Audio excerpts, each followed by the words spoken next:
Bem-vindos a mais um vídeo do canal Conhecimentos da Humanidade e chegamos na marca histórica. Marca incrível de 100 mil inscritos. É muito legal entender o que isso significa, são 100 mil inscritos, não é tipo 100 mil brinquedos que a gente ganhou, não. Seria muito legal. Seria 100 mil pessoas que se inscreveram no canal, isso é muito mais legal. 100 mil pessoas pararam, foram lá, se inscreveram, que gostaram do canal e resolveram se inscrever. Ou são familiares. Eu não tenho uma família tão grande assim. Cara, isso é muito legal, a gente tem muito a agradecer a todos vocês. De verdade. E esse vídeo ele vai ser especial porque a gente vai contar um pouco da nossa história. Então a gente resolveu fazer esse vídeo extra, é um vídeo bônus, né? Pra contar que a gente chegou em 100 mil inscritos e como é que é a história do canal até aqui. Você que é mais novo no canal, até que é mais antigo, talvez você não saiba de alguns detalhes sórdidos. Então vamos falar um pouco da gente. Vamos falar da gente então, como é que foi sua entrada? Você é um pouco mais velho que eu, não muito, apesar de parecer muito, você é um pouco só mais velho que eu. E conta como foi sua entrada no mundo da mitologia, da espiritualidade, do hermetismo, como é que foi isso? Cara, eu quando eu tinha 5, 6 anos de idade, eu ficava em casa quieto. E a minha mãe falava, esse moleque deve estar fazendo alguma coisa. Quando ela entrava no quarto, eu tava deitado no chão com uma almofadinha que eu punha assim Que bonitinho. na parede, lendo livros. E o primeiro livro, vamos dizer assim, que me despertou a curiosidade era uma enciclopédia da Disney, que era muito legal. Pô, da Disney, né? Muito legal. Aí eu lia isso, eram 9 volumes. Tinha no meu prédio que eu morava 2 professoras que moravam no primeiro andar. E elas sabiam que eu amava ler. E um dia elas me chamaram na garagem do prédio e me deram uma coleção de um monte de enciclopédia. E aí eu gostava muito da parte de história, de mitologia, dos deuses gregos. Na enciclopédia da Disney tinha uma parte toda dos mitos gregos, era muito legal. Caramba. E foi aí que eu comecei a me interessar por mitos. Eu venho de uma família também que lia muito sobre isso, estudava muito, frequentava muitos lugares, muitos centros espíritas e tudo. Então também desde criança eu sempre estava nesse meio. E aí fui embora. E aí a minha infância foi entre estudar e ler esse tipo de livro. Então eu sempre estudei muito isso desde muito novo. Cara, eu não gostava de ler, porque eu não fui apresentado à enciclopédia da Disney. Eu fui apresentado a, sei lá, Memória Póstumas de Brás Cubas com 12 anos de idade. Não era minha praia. Então eu demorei para começar a gostar de ler. Mas na espiritualidade foi muito interessante porque minha mãe teve uma briga com a igreja católica. Então ela nunca me obrigou a frequentar a igreja, ela sempre deixou tudo muito livre. E lá na, sei lá, 6ª, 5ª série, eu tinha um grande amigo que era espírita. E eu nem sabia o que era o espiritismo ainda direito. E aí ele começou a me explicar a visão dele do espiritismo. Ou seja, ele tinha mais ou menos essa idade, né, de 5ª série, o quê? 10 anos, 11 anos, é isso? Então ele começou a me falar de umbral, de níveis que a pessoa vai evoluindo e coisas do tipo. E aí eu lembro que um dia eu estava na casa da minha avó, vivia muito na casa da minha avó, e eu comecei a imaginar o mundo como se fosse um videogame, onde cada planeta, olha só que legal, cada planeta era uma fase.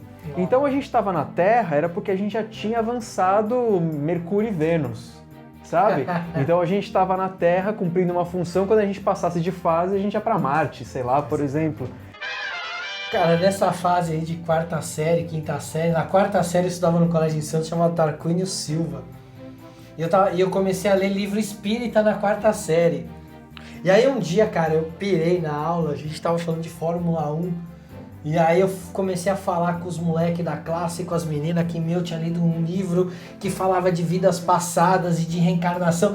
E aí a molecada começou a juntar em cima de mim. Daí aquela hora, sabe, que as crianças ficam esperando a mãe chegar, a perua chegar. Eu fiquei falando isso, cara, e a galera pirou. Aí foi muito engraçado, porque aí eu falei, pô, esse assunto é muito legal, ó. 10 anos de idade eu já tinha um...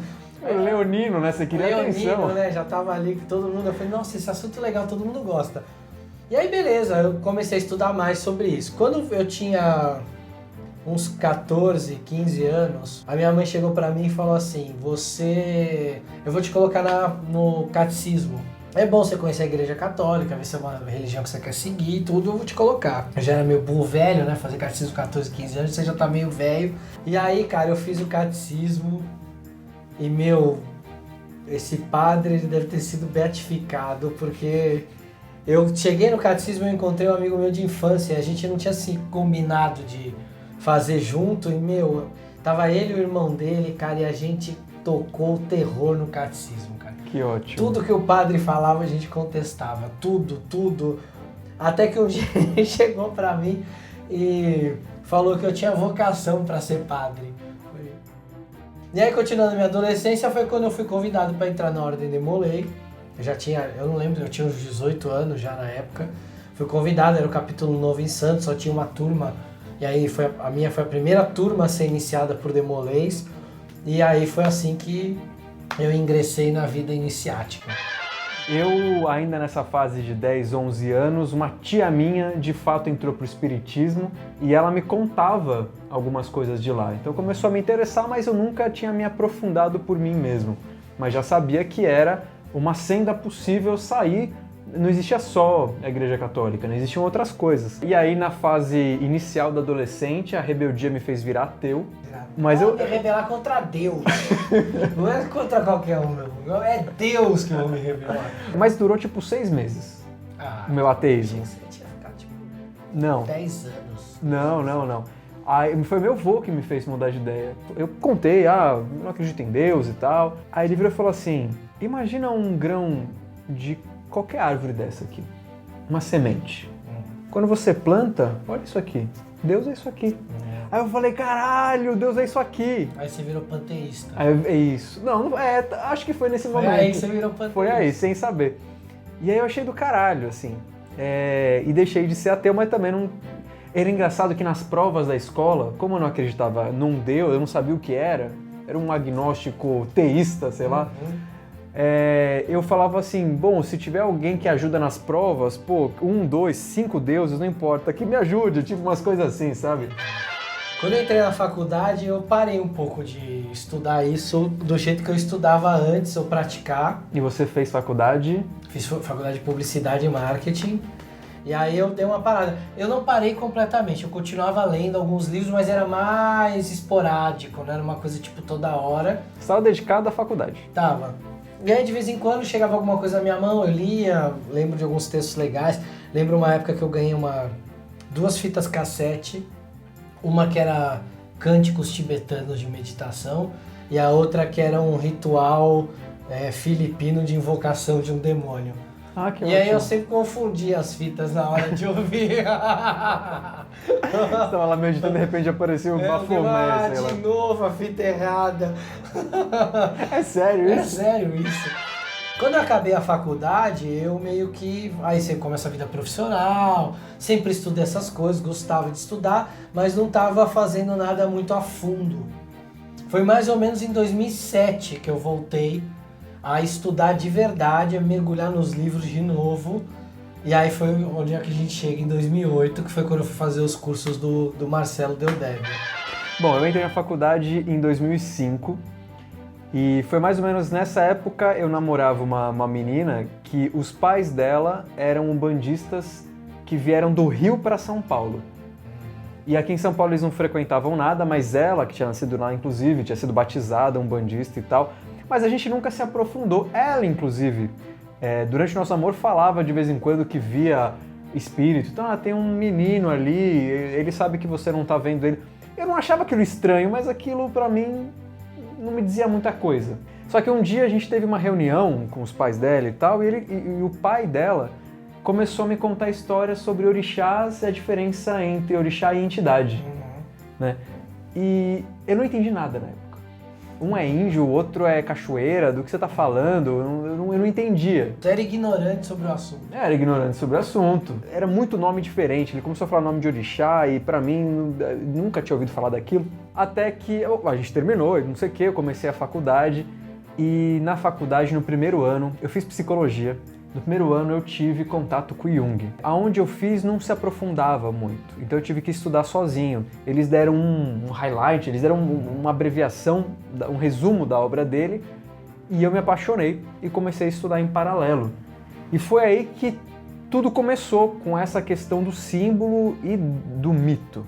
Eu comecei a estudar por mim mesmo, ia atrás, tinha professores junguianos na escola, na faculdade, então eu ia lá, perguntava o que eu leio, o que tem de bom para ler, ia na biblioteca e buscava coisa dele. Então eu comecei a estudar alguma coisa de mitologia, mas muito de simbolismo. Simbolismo dentro da psicologia, porque talvez você possa até falar com mais propriedade, mas a semiótica estudado pelo marketing, por exemplo, é diferente do estudo da simbologia estudado na psicologia. Ela tem algumas diferenças. E no último ano de faculdade, eu me formei em 2009, no finalzinho, foi quando eu comecei a fazer os cursos do Marcelo. Eu lembro até que um amigo meu falou, pô, tem um cara que escrevia livros de RPG e tá dando curso de umas coisas meio malucas. Dá uma olhada nesse blog aqui. Aí eu entrei no Teoria da Conspiração e eu falei, caralho, eu não tinha ideia do que era isso. E eu tinha comprado há anos antes um livro sobre maçonaria sem saber o que é, porque eu tenho uma tatuagem. E a capa do livro era a minha tatuagem, praticamente. Eu falei, pô, maçonaria, tatu, que porra é essa? que eu tatuei em mim? Demorei anos para ler o livro, eu comprei, mas eu já tinha ouvido falar de maçonaria por conta desse livro. E aí, quando eu comecei a ler o blog do Marcelo sobre maçonaria, sobre um monte de coisas que a história não diz, eu falei, pô, aqui tem um material interessante. E aí comecei a fazer os cursos do Marcelo em 2009. É legal porque até também eu fazia os cursos dele em 2008, eu tava indo em tudo quanto era lugar. Então tinha essa coisa esporádica de estudar, mas ia em centro de Umbanda, em centro de Candomblé, em centro espírita, ia em reunião maçônica, ia aberta, né? Ia em reunião Demolei. Então tava nesse meio, participava das coisas, mas não tava tão efetivo como hoje, por exemplo. E aí foi essa época a mesma coisa, eu comecei a ler os textos do Marcelo no Sedentário Imperativo, né? Que era o blog onde ele escrevia a coluna que era a Teoria da Conspiração, e aí depois isso foi andando, eu fiz um curso com o Marcelo, acabei virando muito amigo do Marcelo, e aí o Marcelo foi para uma ordem iniciática, e ele falou, cara, eu tô indo numa ordem iniciática que é muito animal, que funciona assim, assado, se for legal eu vou te chamar para você entrar. E aí ele foi, e um ano depois que ele entrou, abriu uma turma, e aí foi quando ele me chamou, ele falou, vai porque é legal, vale a pena. E aí quando eu cheguei lá no dia 19, teve uma palestra introdutória e a primeira aula que a gente teve foi dia 19 de fevereiro, que foi o dia que eu conheci o Bruno lá na escola iniciática, que hoje é a Sirius Gaia. Claro que eu não ia cair de paraquedas num negócio desse. Durante a faculdade, o que eu não contei é que eu já tinha começado a frequentar centro de Umbanda. E eu fui chamado para desenvolvimento, fui médium, passei para outro, fui iniciado, uma das histórias a gente contou aqui e tudo mais. E aí, quando o Marcelo apareceu e eu comecei a fazer o curso e ele falou desse lugar, ele já tinha falado de Exu, eu falei, pô, isso eu conheço. E aí você está falando na minha língua, você está falando que você está juntando o hermetismo com a Umbanda, parece interessante. E aí, dia 19, eu apareci lá, não tinha feito o introdutório, então eu não conhecia o Léo antes, eu apareci no dia da parada, eu apareci no dia da aula. E aí tava você com a sua esposa, eu com a minha esposa, e aí foi aí que a gente se conheceu, né? A gente começou a estudar junto. Eu tô lá até hoje, eu tô acabando agora, em junho, o curso, vamos dizer assim, a grade que tá programada, mas eu já sou professor da escola, já dou aula, tem 3 turmas hoje, estão sobre minha responsabilidade. Enquanto eu estive lá, eu comecei a frequentar, ainda frequentava a Umbanda, comecei a frequentar esse lugar e estava frequentando também o Wagner Borges, né, o IPPB, e comecei a frequentar a Rosa Cruz. Então eu estava em 4 lugares ao mesmo tempo e as coisas começaram a dar pau. Porque por mais que você consiga fazer associações, a metodologia é diferente e às vezes é a metodologia que dá pau, porque a informação vem de um jeito e vem de outro. Isso começou a criar uma crise interna. Eu falei, eu preciso fazer escolhas. E eu fui lentamente escolhendo. Larguei a Umbanda, saí da ordem que eu conheci o Léo, depois eu saí do Wagner e mantenho a Amorque até hoje.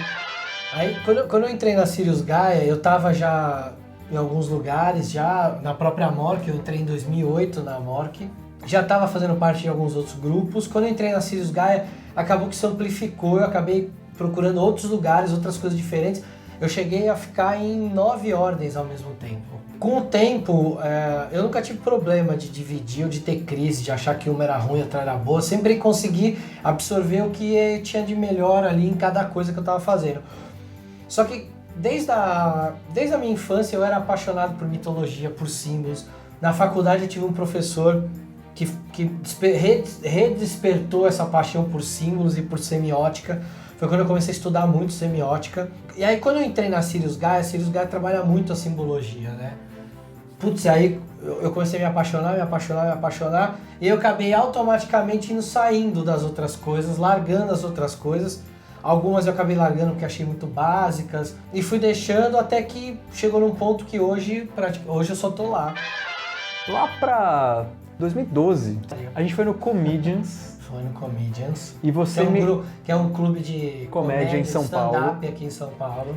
E você me apresentou o vídeo do Porta dos Fundos que fala do Spoleto. Ah, foi. Aquele vídeo que é sensacional. E aí eu devorei tudo que era a comédia desses caras. Eu já conhecia alguma coisa, acompanhava, sei lá, o Rafinha Bastos. Mas aí eu entrei num mundo um pouco diferente. Eu já acompanhava alguma coisa e aí eu comecei a aprofundar. Eu não sabia dessa parte. E foi aí que o que era só de vez em quando e tal começou a virar muito frequente mesmo, em busca de conteúdo no YouTube. E eu comecei a acompanhar os Barbixas, companhia de comédia. Com o tempo eu acabei achando o Castanhari, né, no Nostalgia, o Jovem Nerd e o Azaghal. O Cauê Moura, exatamente. Enfim, uma série de YouTubers. Quando foi em 2014, eu estava trabalhando com RH, como trabalhava há muitos anos, e estava morando em Jundiaí, trabalhando em São Paulo. E esse deslocamento, estava fazendo um curso de acupuntura de pós-graduação, tudo isso fez com que eu acabasse saindo do trabalho e fiquei um período sem nada. Isso foi lá para outubro de 2014. E comecei a fomentar então um interesse cada vez maior por criar um canal no YouTube falando de mitologia, de religião, de espiritualidade, etc. Porque cabeça vazia, oficina do diabo. Pois é. E eu falei, ia ser maneiro, mas eu quero um parceiro. Eu queria que alguém tivesse comigo. E deixei isso um pouco reservado. Novembro, um mês depois, eu fui contatar o Léo. Eu falei, Você só me ligou e falou assim, cara, eu tô viciado em YouTube, assisto tudo, só assisto YouTube. Cara, tem uns caras ganhando muito dinheiro com o YouTube.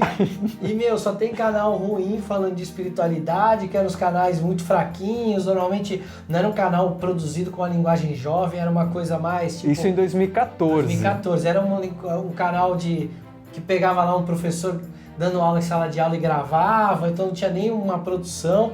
E, a linguagem do YouTube é diferente, não tem nada assim, por que a gente não faz? Eu não falei tudo isso, mas eu dei a entender isso aí. Isso. No meu universo foi tudo isso que chegou pra mim. Isso. Aí eu peguei e falei assim, beleza, mas como é que é esse lance dos canais de YouTube? Aí eu falei, vamos conversar pessoalmente. Isso. Porque assim, eu usava o YouTube que nem um usuário normal, eu entrava lá pra ver clipe, ver um negócio de comédia de vez em quando, mas eu não tinha desenvolvido essa tara por YouTube que ele desenvolveu, de ficar só assistindo canais. Eu não conhecia, na época que ele me procurou, eu não conhecia o Felipe Castanhari, não conhecia o Cauê Moura, e eram caras famosos no YouTube. Sim. Eu conhecia, tipo, Portas dos Fundos, porque eu adorava os vídeos dos caras, via toda hora, e uma coisa ou outra que era esporádica. Mas não tava muito ligado ainda nesse negócio de canal, né? Isso. Quando eu cheguei lá, uma das coisas que ele me falou foi: eu já fui procurado por um amigo nosso para fazer um canal, mas não deu certo. Aí, nesse momento, acho que eu nunca contei pra ele, veio uma angústia. Eu pensei assim, ele não vai querer que o canal vá pra frente. Ele vai se auto-sabotar, nos auto-sabotar e não vai funcionar. Eu quero que aconteça. Pensei comigo, eu falei, essa porra tem que funcionar. Ridículo. Nunca te contei isso, né?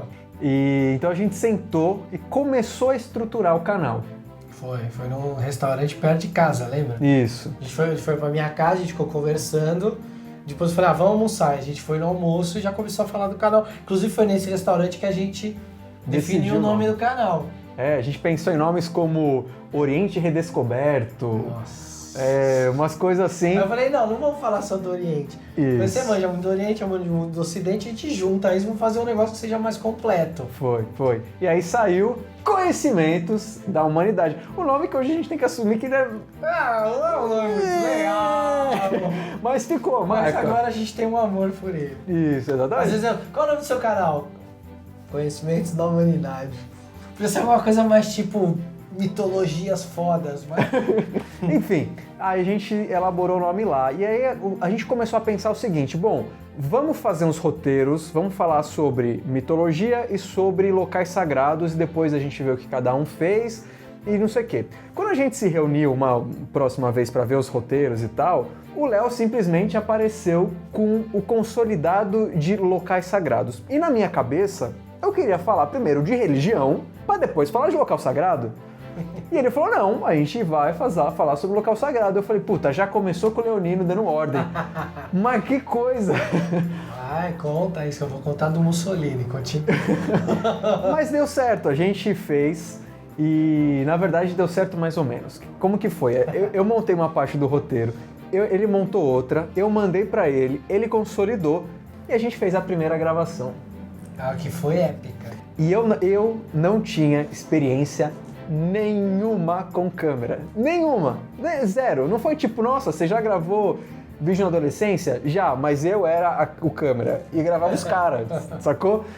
Era isso. Eu já tinha gravado, mas eu confesso que no primeiro vídeo eu fiquei muito travado. Não, e numa linguagem muito mais de professor, e não uma linguagem despojada. Que nem a gente tá agora, né? Tanto é que a gente tinha pose, Tinha pose, travado. As pessoas só falam, não, pra funcionar vocês têm que ficar em tal postura e a mão tem que ficar parada e não sei o que. Meu, e aquela merda travou a gente de um jeito que o primeiro vídeo, até eu que já tinha gravado um monte de coisa, que eu gravava vídeo aula, até eu dei uma travada. Os primeiros vídeos a gente tá muito travado. O primeiro vídeo a gente levou pelo menos 5 horas. Pra gravar.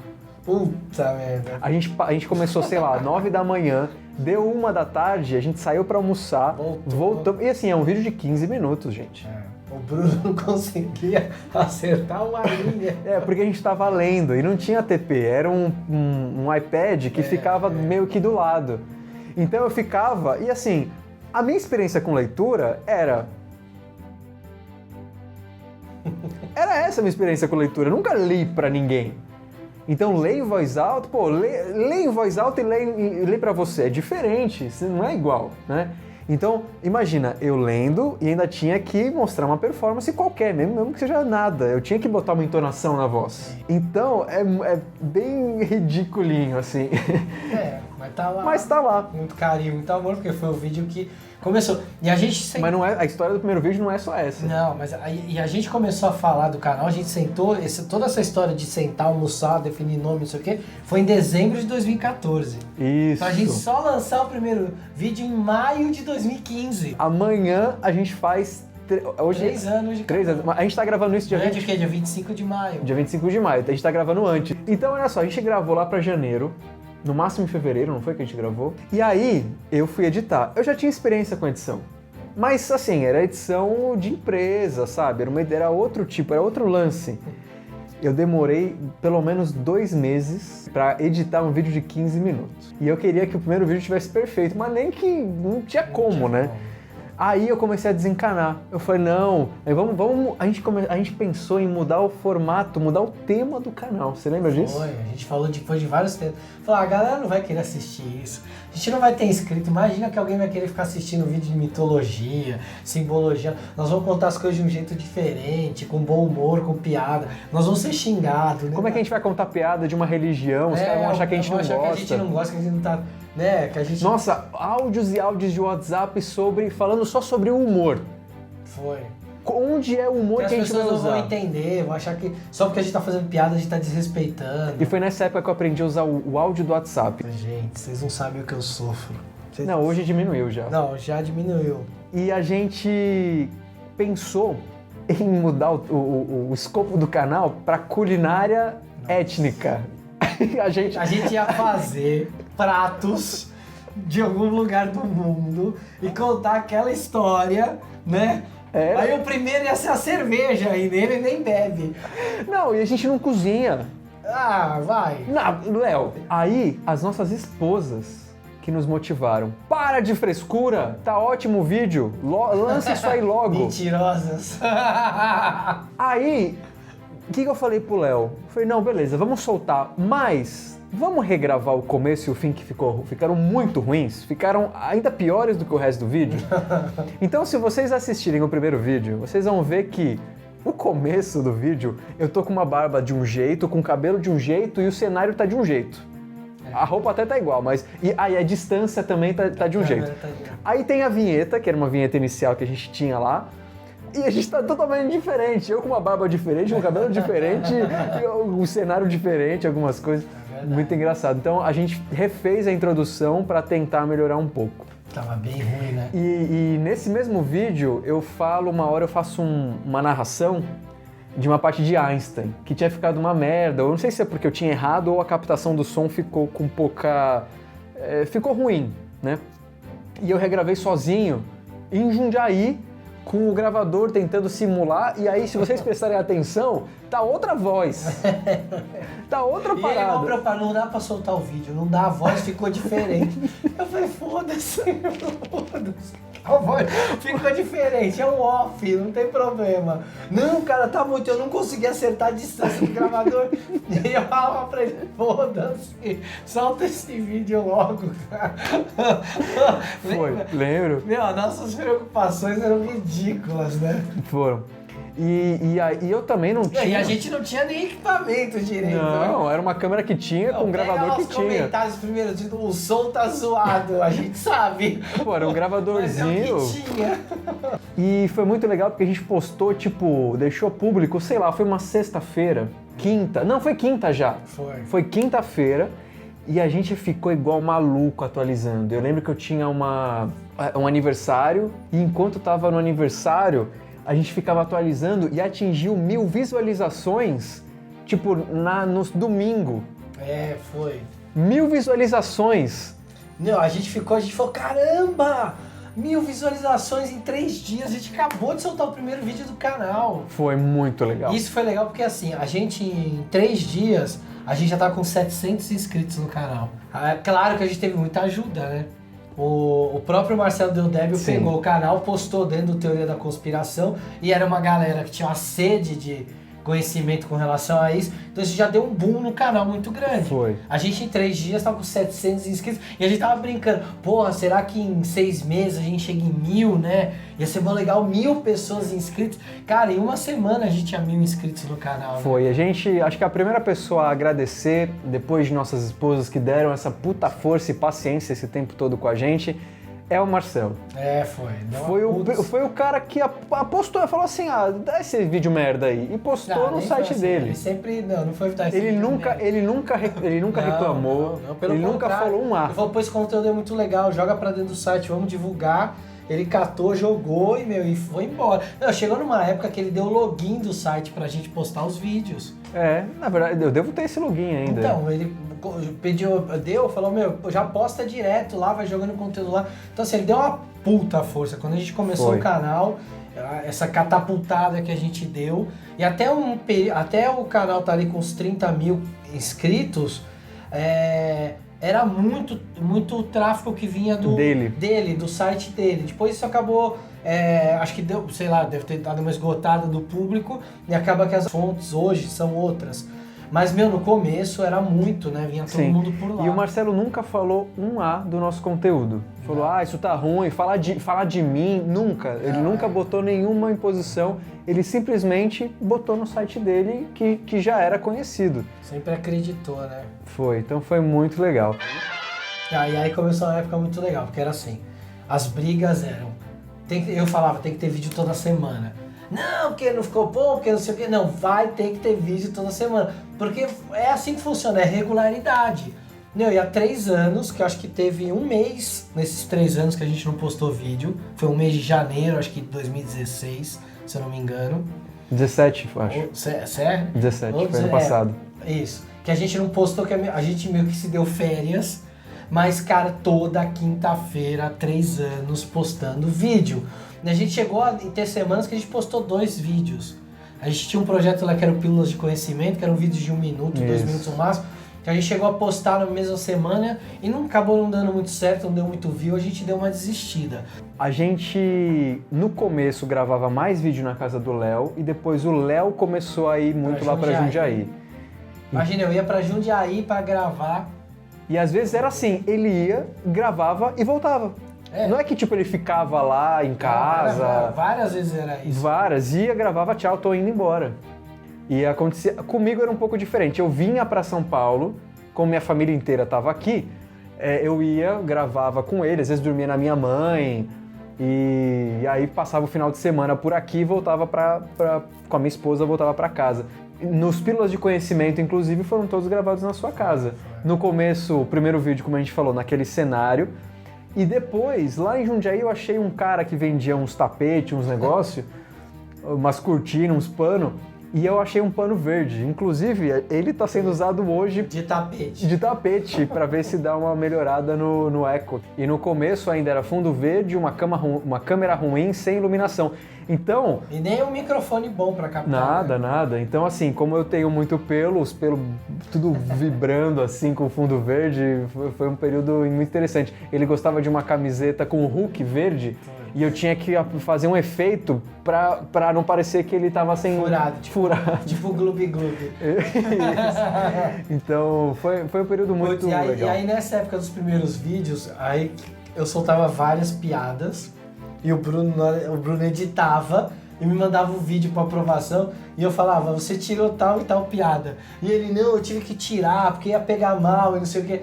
E eu falei, você nem falou comigo, você só foi lá e tirou e editou o vídeo. Aí eu apelidei ele carinhosamente de Mussa, que é o Mussolini, que é o ditadorzinho dos programas de edição. Mas já mudou isso. Já mudou, agora ele deixa eu falar. Tanto que quase tudo vai pro ar. Quase tudo vai pro ar. Tanto que teve um que eu deixei tanto que até hoje você ouve, né? Teve um que ele deixou todas as piadas. E não deu certo. Piadas pesadas. Não sei se não deu certo. Tem gente que ele xinga porque não para de fazer piada o dia inteiro. Pô, mas é o único vídeo que as pessoas te xingam. É o único. Então a gente tem que ouvir esse feedback. Sim, mas aí ao mesmo tempo a gente ouviu esses dias de alguns padrinhos que eles Não foi só padrinho não, foi numa live. Foi numa live também, é verdade. Algumas pessoas que falaram que adoraram aquele vídeo, que só estavam no canal inscritas por causa daquele vídeo, que só tinha piada, não sei o que, então ficou. E aconteceu uma outra coisa ainda no canal que foi muito interessante, que foi o interesse da Nina em fazer alguns vídeos pro canal. Tanto que no mês que a gente ficou sem postar vídeo, a gente postava só vídeo dela. Tem uma época do canal, se você ver historicamente, que toda semana tem lá a Nina e a gente não apareceu. Então, acho que uma outra... Então, além das nossas esposas, Marcelo Deldébio, acho que a Nina também é uma pessoa importante, que a gente agradece a presença dela aqui. Teve um dia que eu fiz questão de ter uma reunião. Aí veio o Léo, veio a Nina, veio o seu irmão, a gente montou uma reunião que não deu em nada. Mas a gente fez uma reunião, eu fiz questão de fazer uma reunião aqui, então agradeço bastante a Nina também. E aí em determinado momento eu vim com a minha esposa de volta para São Paulo. Assim que a gente veio para cá, a gente falou, agora a gente vai fazer umas coisas diferentes. E a gente começou a criar quadros diferentes. E o primeiro quadro fora do tradicional foi o Mitos e Lendas, a gente falando sobre psique. E a gente tinha duas câmeras, a câmera que a gente tinha nova e a câmera que a gente usava no início. Era uma maluquice, assim, porque a gente... isso aqui... E ficou uma merda. Não faz. Ficou uma merda. Mas o vídeo ficou animal. O conteúdo tá bom. Não, até hoje tá no meu top 3 de vídeos preferidos. Não, e na época... Porque eu zoei psique naquele vídeo. No outro dia eu li um comentário, vocês estragaram a beleza da história. Desculpa, é um mito, a gente interpretou um mito e a psique é uma neurótica que queria se matar toda hora. Não dava pra deixar passar. Foi. E foi muito legal porque eu comecei no início do Mitos e Lendas a tentar criar uma linguagem toda especial. Então toda vez que a gente falava do todo-poderoso da mitologia, eu colocava o Steve Carell. Toda vez. Então todo vídeo que a gente falava sobre Zeus... Ele era todo poderoso. Toda vez. E aí virou um outro meme também desse período, o Eros Ramazzotti. Ah, é. São Coisas da vida. Só que assim, como o canal começou a crescer, a gente tinha duas coisas. Primeiro, velocidade. E segundo, novas pessoas tinham que entender aquele meme. Então aquele meme tinha uma história. E aí eu falei, pô, tá começando a ficar descontextualizado, não faz mais sentido. E aí eu comecei a parar de colocar esses inserts, ganhando assim tempo e um pouco mais de linha de raciocínio dentro dos vídeos. E aí a gente, pensando junto, falou, pô, dá pra montar mais vídeos, porque a gente chegou numa época em que a gente tinha muita coisa para fazer. E o nosso tempo para fazer roteiro mais estruturado estava diminuindo. E a gente pensou, pô, a gente tem um monte de coisa que a gente sabe, que a gente não precisa exatamente de um roteiro. Vamos sentar e começar a falar. E eu acho que isso ajudou muito a melhorar o nosso desenvolvimento com a câmera. Claro que esses anos ajudaram, mas quando a gente sentou e aprendeu a lidar com isso aqui... E falou, dane-se, vamos sem roteiro, vamos falar o que a gente sabe de cabeça... Foi quando um bloqueio se rompeu. A gente já estava evoluindo, mas aí eu acho que, aí foi embora, né? Foi quando a gente lançou o quadro que é um bate-papo. Que não tem nome até hoje. Isso. E depois, alguns meses depois, contra a vontade do Léo, mas com o empenho dele, exatamente, a aposta dele, que foi o de casos, né? Baseado em causos reais. Por que eu tive resistência? Porque até então a gente trata os vídeos do canal, a gente procura ter imparcialidade. Exatamente. Por mais que a gente goste ou não goste de um assunto, a gente vai aqui e fala, é isso, e qual que é o nosso objetivo? Abrir portas. A gente não tá aqui fazer uma tese de doutorado sobre alguma coisa. E nem defender nada. Isso. Então às vezes alguém fala, vocês vão falar de tal coisa. Não falamos, porque na hora de montar o roteiro a gente resolveu pegar a essência da coisa para passar a essência, às vezes uma coisa ou outra ficam de fora. E aí a gente trabalhava sempre muito na essência das coisas e eu tinha medo da gente começar a contar causos e os causos virarem uma pessoalidade. Então, por exemplo, se eu fosse contar um caso meu de projeção astral, a partir daí eu tô admitindo que projeção astral funciona. Então isso me incomodava porque tirava um pouco da imparcialidade. A gente estava assumindo aqui uma bandeira, falando, eu acredito nisso. Aí a gente começou a gravar e falei, a gente fez um piloto, o piloto deu super certo, sem querer. Foi muito certo. Já ouvi comentários de pessoas exatamente disso que eu tô falando, de pessoas, eu gostava do canal, mas agora eu tô vendo que vocês têm uma pegada esotérica, não gosto mais, não sei o quê. E paciência. Mas eu acho que é legal porque isso cria uma pessoalidade também. Tudo bem que muitas coisas a gente tá contando de amigos nossos, sim, mas algumas coisas são nossas e ok, tá tudo certo. E aí, apostei, falei, vambora, vamos contar. Contei casos meus, o Bruno contou dele. Isso. Contamos de alguns conhecidos e vamos continuar com o quadro. Bom, no início, então, a gente pensou em ter o canal para várias coisas. Passar informação, a gente estudar, que força a gente a estudar, fazer uma coisa que a gente gosta e também pagar a conta de casa. Tem um sustento pelo canal, porque a gente gosta de fazer isso, né? E essa conta não estava fechando, porque a gente não ganhava nada com o canal. E a gente tem que fazer mais vídeos, melhorar a produção, comprar equipamento para melhorar tudo. Tudo isso a gente tinha essa vontade. E até então a gente estava comprando equipamento com o nosso dinheiro. Exatamente. Aí não dava para, por exemplo, comprar uma câmera de R$2.000, uma iluminação de R$1.000 e poucos. Não tava sobrando essa grana toda hora pra gente fazer isso.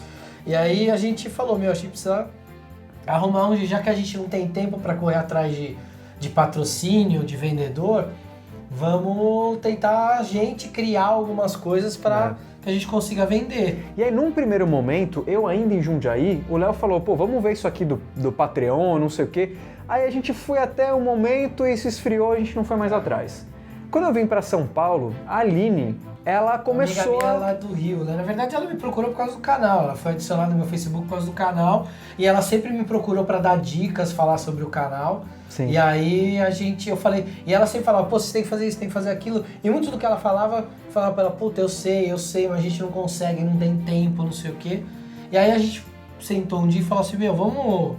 olhar isso com carinho? Vamos olhar isso com carinho, vamos chamar a Aline que tá dando essas ideias, vamos pegar mais 2 pessoas, montar um petit comitê pra gente conseguir falar sobre isso e ver o que eles aconselham pra gente. Pra gente não fazer nada abusivo, mas também nada muito que não valha de nada. Porque a gente não queria, tipo, olha aqui, agora o canal virou uma loja de vender 200 milhões de coisas. Não é isso. Não era isso que a gente queria. Mas a gente queria que o canal desse dinheiro porque a gente pudesse fazer o canal. Ter autonomia, não precisar ter prejuízo com o canal. Basicamente era essa a ideia. E aí a gente chamou a Aline pra ajudar nisso. Chamou o Rafael Arraes, o Raf, né? Que é do texto para reflexão, que já era um cara que já tinha divulgado nossos vídeos no blog dele. E foi no comecinho do canal, falando que o canal ia dar certo, tava dando certo. Muito legal. E chamamos a Daniela Meninel. A Dani, ela sempre foi muito presente nos canais, não só no canal do YouTube, mas nos canais que o canal tem. No Facebook, nos comentários do YouTube. Então ela sempre foi muito presente e a gente falou, a gente tinha ela no Facebook, vamos chamar ela para fazer parte desse comitê de discussão do futuro do canal. E aí ficamos nós 5 então, conversando sobre isso e chegamos à conclusão que faríamos então um Patreon, aí chegamos no Padrim também, mas isso ainda não foi de imediato, né? Chegamos à conclusão, mas... Nós vamos fazer... Mas a gente ficava, nós precisamos chegar num formato que seja legal e não saía. Que recompensa quem... As pessoas vão querer falar com a gente não é ninguém, por que isso é uma recompensa legal? E aí um dia a gente sentou e resolveu fazer, fez. Foi. A Aline me ajudou, eu lembro na época, eu montei uma primeira estrutura, mandei pro Bruno, falei, vamos fazer isso aqui.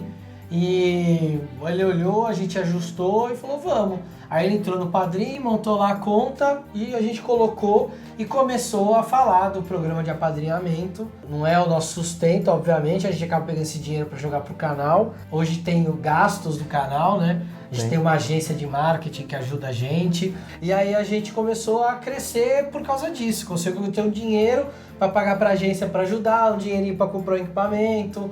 Aí daí as coisas começaram a realmente crescer. E já que a gente está falando dos padrinhos, agradecemos os quase 200 padrinhos, que, de novo, sem eles muita coisa não teria acontecido. O canal ia continuar existindo, mas ia estar em outro momento. Não, e assim, não é só ajuda financeira. A gente tem um grupo de Telegram com esses padrinhos que acabou virando uma família, né? A gente acompanha o dia inteiro, a gente participa, a gente conta piada, a gente põe conteúdo exclusivo lá pra eles, conteúdo exclusivo, leia-se vídeos que a gente não pode publicar na internet. A gente não pode. E assim, muitos deles acabaram virando amigos, né? A gente já levou ele pra alguns lugares, já vieram aqui em casa. Já vieram na casa do Bruno pra gente fazer sessão de jogo. Já teve padrinho que veio no dia que eu tava gravando meu curso de simbologia, ficou aqui, né, o Diego. Então a gente criou um vínculo com essas pessoas que vai além só do apadrinhamento. Às vezes a gente, quando tá em dúvida de alguma coisa, joga lá, eles dão uma opinião. Eu sempre vou lá e falo, galera, a gente vai mudar o horário de postagem, o que vocês acham? Aí depois eu posto no Facebook. Não sei o quê. Então a gente sempre criou esse canal aberto com eles, né?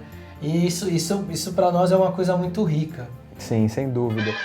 Ainda no desenvolvimento do canal, uma outra coisa que aconteceu que a princípio não teve grande influência foi o desenvolvimento do site, bem precário. E aí a gente teve também a ajuda do Rato, lá da Alemanha. Grande Fernando Silva, Ratão, um grande abraço, muito obrigado, meu velho. E do Rafael Arraes. Então, especificamente, muito obrigado, Raf, por isso. E além do Raf, que também ajuda a gente com os roteiros, tem a Juliana Manuque!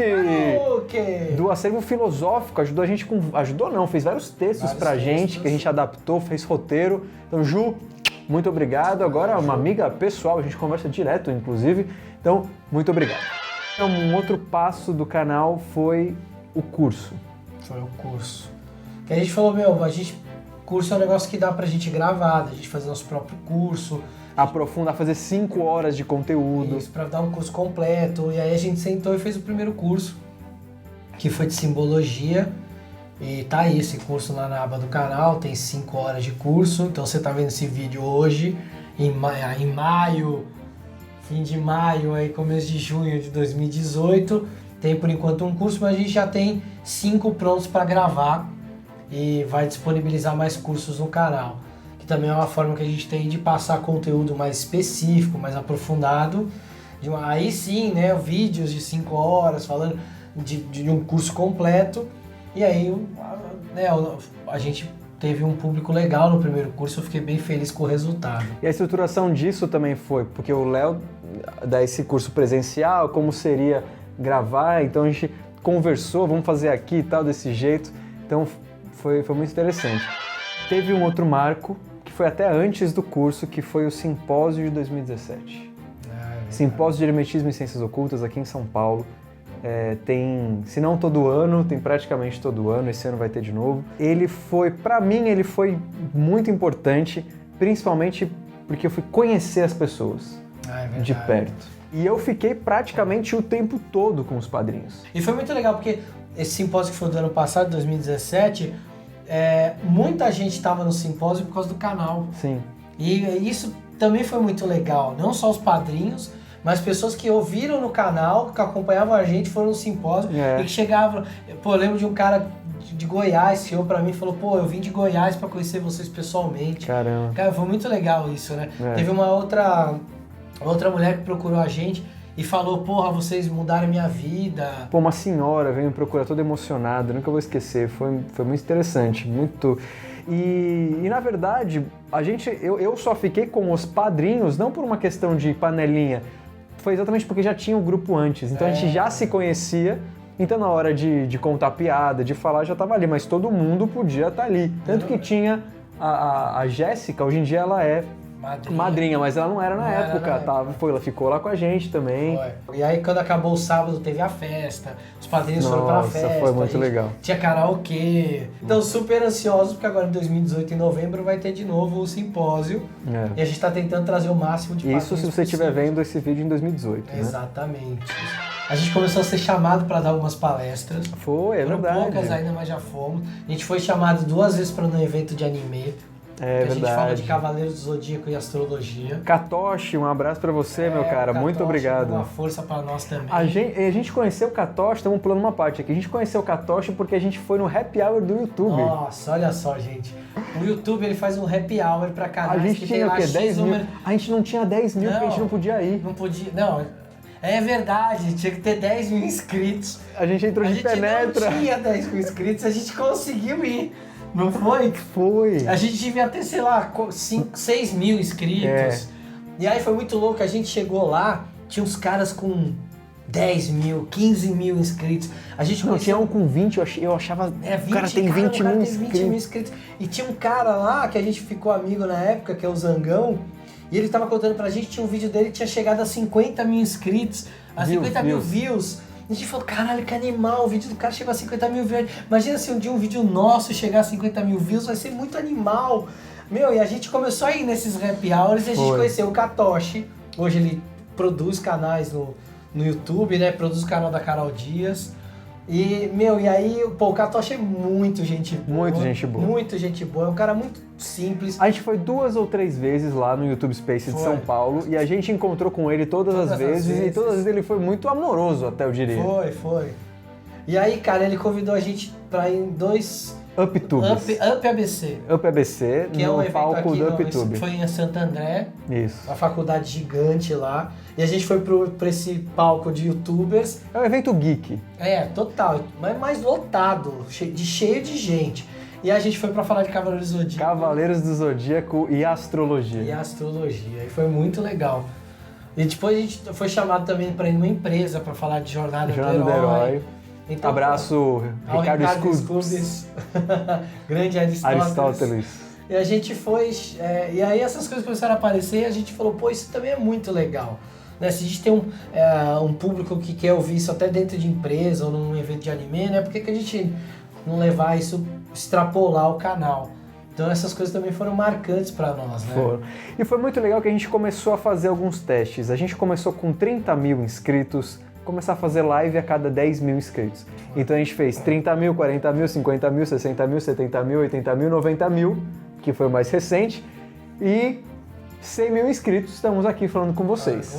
E olha que louco, o primeiro vídeo publicado foi dia 25 de maio de 2015. Amanhã, para nós aqui que estamos gravando agora, é 25 de maio de 2018. Então amanhã faz 3 anos de canal. Em 2 anos de canal, a gente tinha conseguido 40 mil inscritos. É verdade. E em mais um ano agora, o terceiro, a gente conseguiu mais 60 mil. chegou em 100 mil. Olha só que projeção legal, né? Quase exponencial, Quase né? exponencial. Uma coisa que eu acho muito legal no canal é que a gente gosta muito de hermetismo, que não é um assunto muito falado, muito conhecido, e é o nosso vídeo mais visto hoje do canal. É verdade. Tem mais de 205 mil visualizações. Poxa, 205 mil visualizações sobre hermetismo, que é uma filosofia que a grande maioria das pessoas não conhece ou nunca ouviu falar. É verdade. Então isso para nós isso é uma grande conquista. Eu queria aproveitar esse momento para falar que, gente, a gente não copiou a Nova Acrópole. A gente nem sabia que eles existiam na época que a gente gravou o vídeo sobre hermetismo. É verdade. Se os exemplos são iguais, é uma tremenda coincidência ou é porque tá no Caibalho. É, exatamente.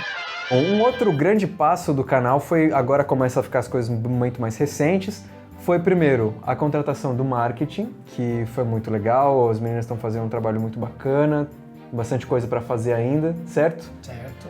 E o lançamento da nossa loja. Exatamente. Agora a gente conseguiu Tá vendo isso aqui? lançar uma loja. Olha que bonito! Então essas foram duas conquistas mais recentes e, obviamente, a maior de todas são os 100 mil de vocês que estão aqui com a gente. Cara, 100 mil pessoas. Eu só tenho a agradecer porque esse número são vocês e é esse número, e são vocês, então, que fazem com que a gente se destaque no YouTube, que faz com que a gente cada vez mais consiga conquistas que a gente ainda não pode contar, mas que acontecem por trás, que a gente está envolvendo. Então, são vocês. O canal ia existir porque a gente ama isso, independente de vocês. Mas vocês estando com a gente potencializa o que a gente faz de um jeito que não tem como mensurar. Dá um gás animal, né? Então a gente só tem a agradecer. A gente sempre vai ouvir, ler os comentários. É claro que tem coisa que a gente não vai abrir mão, tem outras que a gente vai. A gente vai aprendendo com os feedbacks que vocês dão. Então, muito obrigado. E a gente gosta muito de feedbacks construtivos. Tem muita gente que posta coisa e fala, eu não gostei do vídeo por causa disso. Mas é respeitoso. Mas é respeitoso. Aí a gente lê o comentário e fala, pô, esse cara tem razão, dá pra gente melhorar isso. A gente aprende também com isso, né? Às vezes chega alguém lá que tem uma puta conhecimento de cultura japonesa e fala, outro dia uma fã do canal publicou um texto lá nos comentários do vídeo corrigindo nossa pronúncia. Foi muito legal. Foi muito legal o comentário dela, super respeitoso, corrigindo, falando, pô, a gente sabe como é difícil falar outra língua, outra, né, a entonação, então funciona assim na língua, não sei o que lá. Poxa, a gente até, né, agradece esse tipo de coisa, porque isso é muito construtivo, é muito melhor do que alguém, vocês falaram um monte de besteira. Mas é legal porque a gente consegue ler e dali tirar muito feedback. Tem coisa que a gente olha e fala, meu, tentando. Que nesse vídeo de Ragnarok, que todo mundo enche o saco porque eu não paro de fazer piada. Aquele dia, sei lá, eu tava atacado. E realmente eu tô fazendo muita piada no vídeo, mas nós não vamos mexer no vídeo. Vai ficar daquele jeito, vai ficar pra posteridade. Mas aprendemos que existe um limite. Também a dosar. A gente falou muito de pegar, às vezes, a gente tá numa linha de raciocínio e eu faço piada. Então o Bruno agora na hora de editar, ele tira a piada e joga a piada lá pro final do vídeo para não estragar a linha de raciocínio. Ou se a piada tá muito contextualizada, eu coloco uma vinhetinha. Isso, para dar uma quebrada. E tudo isso graças a vocês, que dão os feedbacks. Lógico. Porque senão a gente ia fazer qualquer coisa. A gente não ia aprender sem esses feedbacks, a gente não ia aprender sem vocês. Que a gente não aprende só lendo o livro, lendo a mitologia, conversando com as pessoas que entendem. A gente aprende com vocês que estão aí desse lado. Então, mais uma vez, muito obrigado do fundo do coração por fazerem parte da história e dos conhecimentos da humanidade. E valeu! Valeu! Então quem tiver paciência e estiver assistindo até aqui, um obrigado duplo. A gente podia agora no final, que pouca gente está vendo, dar um brinde para eles, Isso. Né? Se você estiver vendo até esse momento, comenta Smeagol. Vamos dar um prêmio para quem viu até agora. Vamos dar um prêmio mesmo? Comenta Smeagol. Coloca 2 pontos e faz uma pergunta. E a gente vai responder essa pergunta. A gente vai tentar responder todas as perguntas. Então, quem tiver com a pergunta Smeagol antes, Smeagol se escreve assim, ó.